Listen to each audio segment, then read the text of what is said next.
Kireina Hito, sering buang air kecil setelah sahur. Wajarkah, Bu? Namanya bagus deh. Bu Debbie, boleh bahas bakterial vaginosis kah? Boleh banget. Pesan, wanita di atas 53 tahun, sebaiknya cek lab apa saja, Bu? Oke, Ibu Aditya Permita. Perawatan kulit dan rambut yang direkomendasikan naturopati seperti apa? Mau cantik sehat. Oke, Sofiana, Ibu Debbie, Biocare.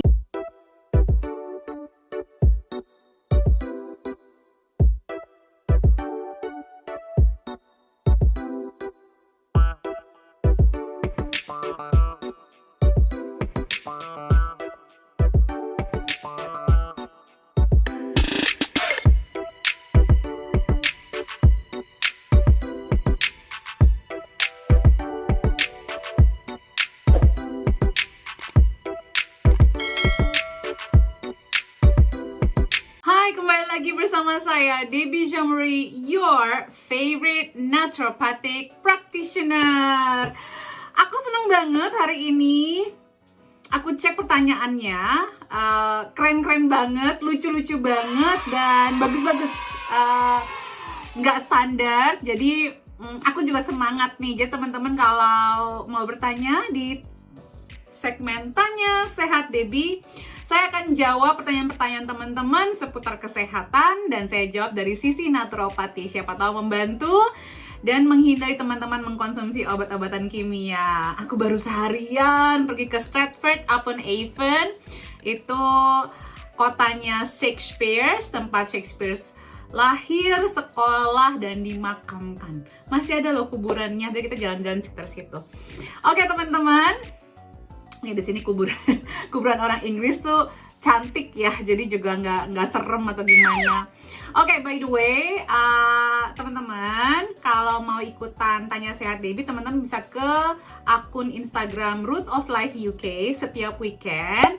Boleh bertanya, nanti akan dipilih 10 pertanyaan dan 10 pertanyaan akan dijawab lewat sini, lewat segmen Tanya Sehat Debbie. Dan nanti teman-teman, kalau ini juga bukan buat orang hanya bertanya saja ya, siapa tahu teman-teman mendapatkan manfaat dari pertanyaan-pertanyaannya, gak kepikiran sebelumnya, dan bisa teman-teman sebarkan kalau memang ini bermanfaat jawabannya. Dan juga tentunya jangan lupa di komen, di like, di subscribe kalau ada pertanyaan. Saya mungkin nggak selalu ngecek, tapi akan saya cek pastinya kalau pas saya ada waktu. Oke, berikut pertanyaan-pertanyaannya. Nyalakan tombol lonceng merahnya dan jangan lupa untuk di subscribe, di support ya akun ini ya, supaya kita terus maju dan terus memberikan edukasi yang terbaik buat teman-teman semua seluruh Indonesia dan bahkan di dunia juga, karena sekarang followernya atau subscriber kita ini udah sampai ke mancanegara ya, Singapura, Malaysia, Abu Dhabi, Dubai, Switzerland, UK, Kanada, Amerika. Senang sekali. Terima kasih, I love you all. Oke, pertanyaan pertama dari Ibu Yayah Kireina Hito. Sering buang air kecil setelah sahur. Wajarkah, Bu? Sebenarnya dikategorikan sering itu tuh seperti apa? Tapi kalau buang air kecil setelah sahur ya wajar, karena kita kan baru makan dan minum pas sebelum sahur, pas sahurnya. Tapi kalau misalnya sampai terus-terusan, itu yang perlu diwaspadai. Apalagi kalau misalnya kita minumnya nggak banyak banget nih Bu, gitu. Mungkin aku bisa saranin tambahin sedikit garam. Apalagi pas lagi bulan puasa ini kita kepengen nggak gampang haus kan ya. Kita kepengen tubuh kita masih mendapatkan elektrolit, masih mendapatkan garam. Jadi airnya bisa di-retain, bisa disimpan dalam tubuh. Jadi tambahin air garam dikit, tambahin lemon, mau nambahin madu juga boleh, biar terbebas dari radang tenggorokan. Jadi saran saya itu ya. Jadi biar nggak gampang keluar. Kalau misalnya sampai sering itu mungkin teman-teman atau Ibu Yayah bisa ikutin tips saya nanti di belakang nih. Ada pertanyaan yang berhubungan dengan masalah gangguan di vagina gitu ya. Kalau ini ibu nih yang punya masalah atau mungkin ada hubungannya sama ISK. Tapi kita tunggu di belakang ya Bu ya. Nanti saya akan jelaskan soalnya pertanyaannya mirip dan mengarah ke sana. Jadi kalau ibu kan pertanyaannya sering buang air kecil setelah sahur tuh wajar kah ya? Wajar aja karena kita baru minum pas sahurnya kan. Oke. Tapi berapa banyak? Itu yang menjadi jawaban, menjadi pertanyaan tambahannya. Berikutnya dari Ibu Sabila Bila _75, BB normal bumil. Jadi BB normal bumil itu kenaikannya dari healthy. Kita kan sebelum hamil itu harusnya di dalam kategori BMI. Jadi berat badan yang sehat gitu ya, yang sesuai dengan BMI. Naik berat badan kalau pas orangnya itu ukuran badannya normal, itu ya kalau bisa sih antara 5 sampai 13 kg. Kalau orangnya udah kekurangan berat badan, memang badannya kurus ya waktu sebelum hamil, itu disarankan bisa naik berat badannya sampai sekitar 18 kg. Kalau orang yang kelebihan berat badan disarankan sih jangan sampai lebih dari 9 kilo ya nambahnya gitu.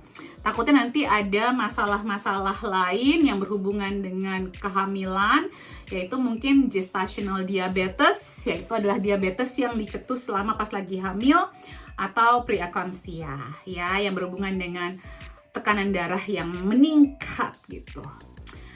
Oke, berikutnya dari Ibu Aditya Permita. Perawatan kulit dan rambut yang direkomendasikan naturopati seperti apa? Mau cantik sehat. Oke, Bu, di naturopati itu rambut itu sangat erat dengan kondisi pencernaan kita. Jadi nggak hanya bisa perawatan luar aja. Justru terkadang perawatan luar itu hanya nggak primer ya, malah itu jadi sekunder, tambahan aja sebenarnya. Jadi terus terang sih kalau kami dan naturopati tentunya shampoo-nya pakai yang alami, yang organik, nggak pakai yang ada yang SLS, nggak pakai paraben, nggak pakai macem-macem pokoknya ya Bu ya. Terus udah gitu ya conditioner pokoknya semuanya yang alami, sealami mungkin. Dengan essential oil yang alami, terus juga kita menggunakan masker yang alami, pokoknya maskernya bisa kita makan ya, aloe vera lah, apalah, pokoknya sealami itu. Yang paling penting adalah protein dari dalam juga sih, memastikan kebutuhan vitaminnya itu terpenuhi, misalnya kayak vitamin D-nya, vitamin B kompleksnya, terus makanan-makanan yang bisa menciptakan peradangan di kulit kepala kita ini, itu juga kita harus hindarin gitu. Terus kadang juga leaky gut-nya perlu diperbaikin juga Bu, kemungkinan besar. Jadi kalau perawatan kulit luarnya sih sebenarnya very basic ya. Saya sendiri nggak pakai macem-macem sih sebenarnya. Menghindari kimia sebisa mungkin Bu. Oke. Aduh, mau aku rata capek ini udah seharian. Lupa nambahin ini lagi blush on. Nggak penting. Oke, lanjut. Ibu Titin Mafazah. Untuk penderita kista endometriosis, apakah makanan dan minuman yang harus dipantang? Excellent question Bu. Sebenarnya ini saya bahas di micro habit saya tahun lalu bulan Februari, yang kita ulang di versi podcastnya di akun ini, versi audio dan visualnya di akun Root of Life TV. Jadi buruan subscribe Root of Life TV kalau teman-teman mau belajar ulang tentang micro habit yang saya share tahun lalu. Bagus banget teman-teman, karena saya juga dulu punya kista dan endometriosis Bu ya, fibroids juga, susah hamil juga, banyak deh pokoknya saya dulu itu ya, tapi semua gone. Jadi sebenarnya kalau ngomongin kista dan endometriosis bukan hanya ngomongin makanan dan minuman saja ya Bu ya, yang berhubungan dengan makanan minumannya juga nih. Jadi kalau makanan minuman pastikan hindari ayam-ayam dan protein hewani yang tidak organik, terutama ayam dan telur-teluran yang tidak organik, dan juga susu sapi. Kenapa? Karena kandungan growth hormonnya.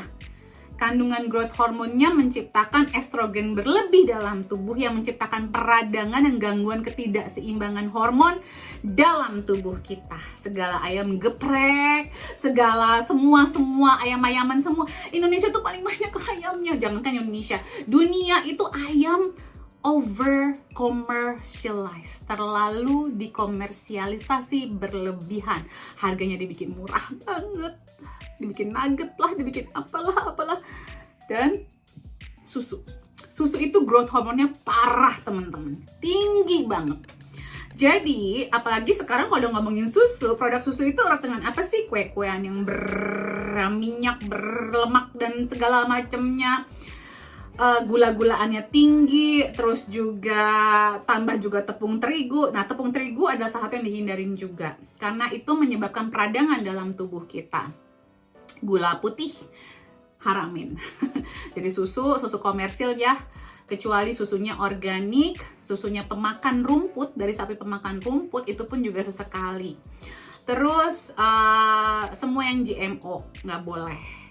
Terus juga semua yang dimasak pakai panci-panci teflon atau anti lengket. Nah, gimana bisa buktiinnya kalau makan di luar? Kita nggak bisa. Pokoknya segala yang dibikin ultra olahan juga nggak boleh dimakan. Misalnya kayak nugget, bakso, sosis, apalah ini. Kecuali bikin bakso sendiri. Ada loh di Ramadan Cookie Club saya bikin bakso ikan, tinggal bisa diganti pakai daging yang berbeda ya. Gampang banget bikinnya dan sangat sehat. Terus minuman-minuman manis-manis, kemasan-kemasan yang ada garam tingginya dan lain-lain itu bisa jadi salah satu penyebab juga. Terus kedelai yang GMO juga ya temen-temen ya. Kopi kekinian kalau bisa hindarin. Pokoknya minuman-minuman berwarna ini yang tinggi gula, yang kita nggak tahu ada gulanya apa enggak. Pokoknya yang manis lah buatan nih. Lagi puasa, lagi mau lebaran nih ya. Aduh, di mana-mana, semakin manis, semakin endul.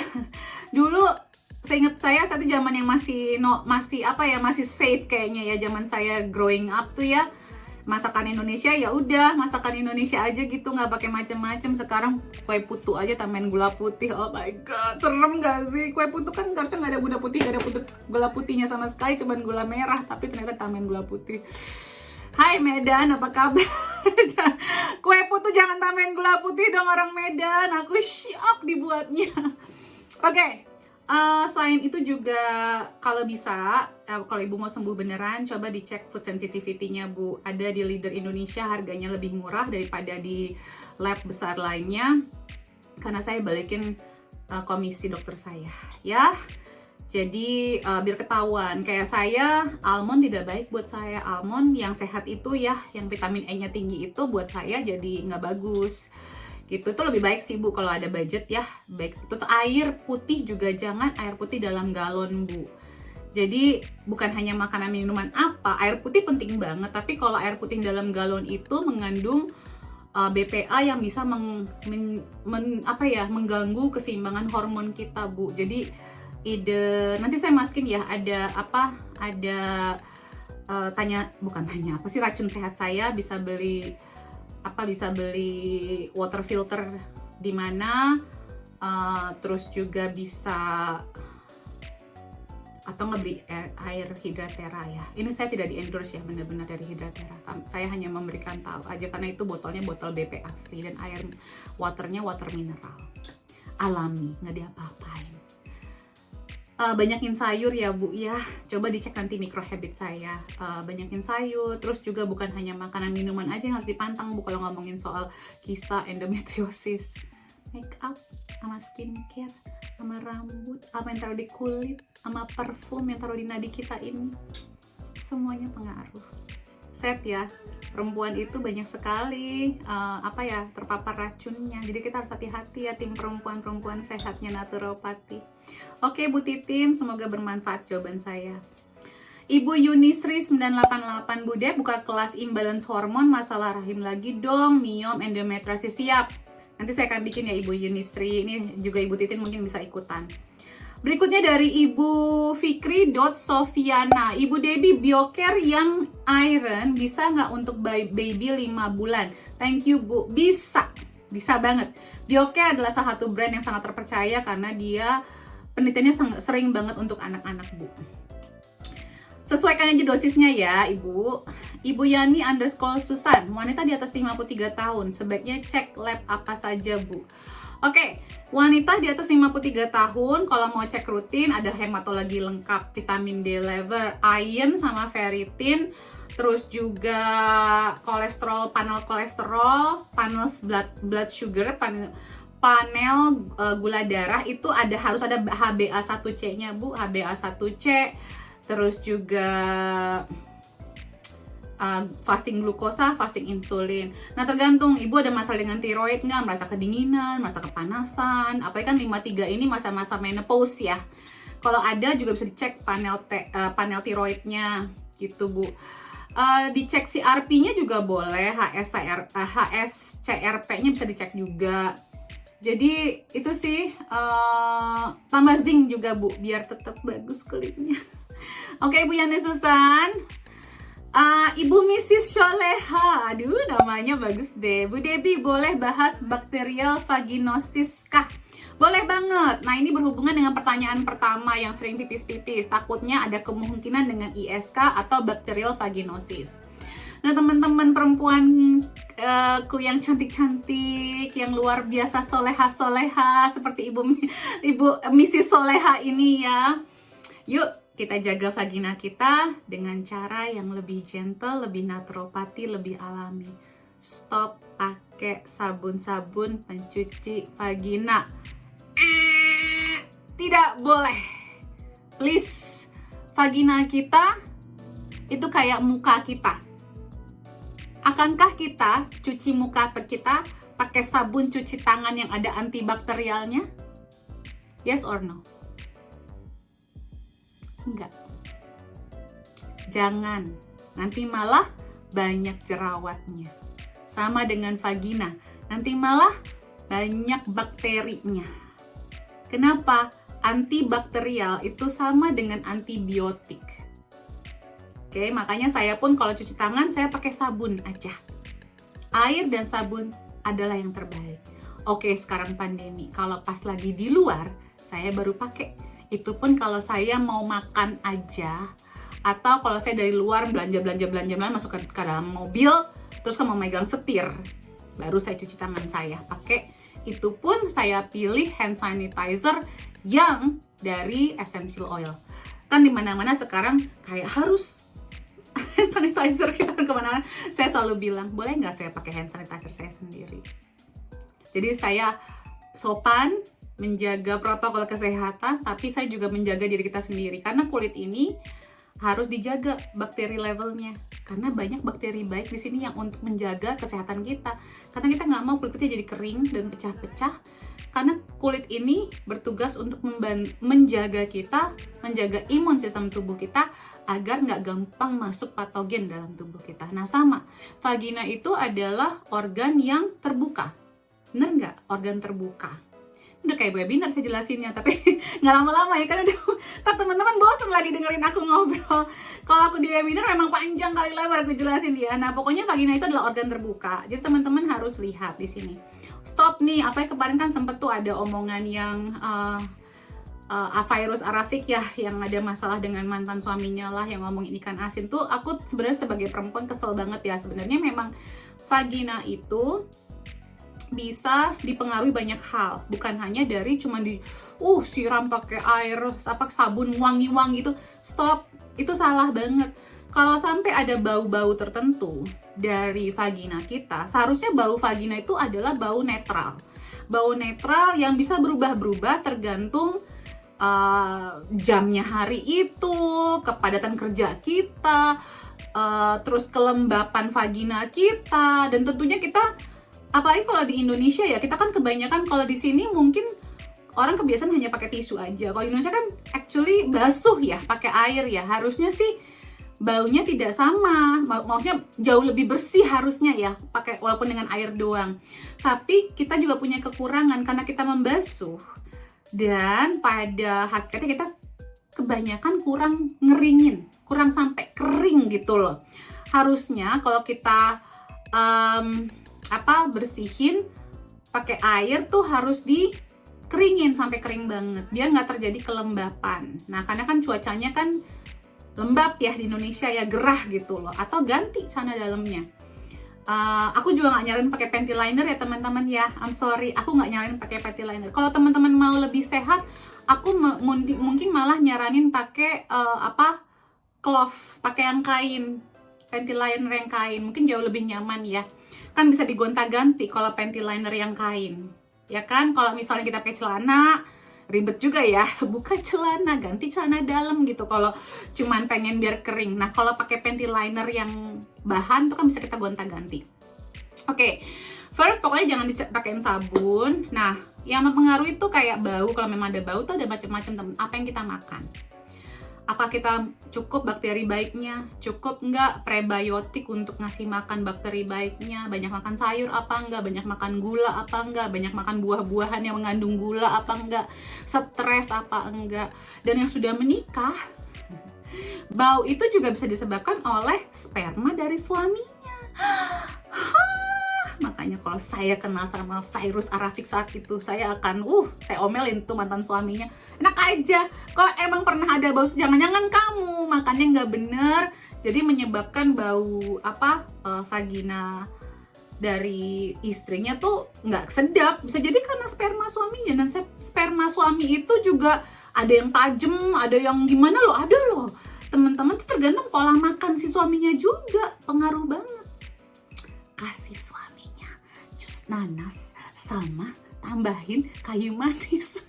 Ini another secret, tambahin kayu manis ya, biar baunya juga jadi netral, jadi bau-bau manis gitu, ya kan? Oke, sedikit ini.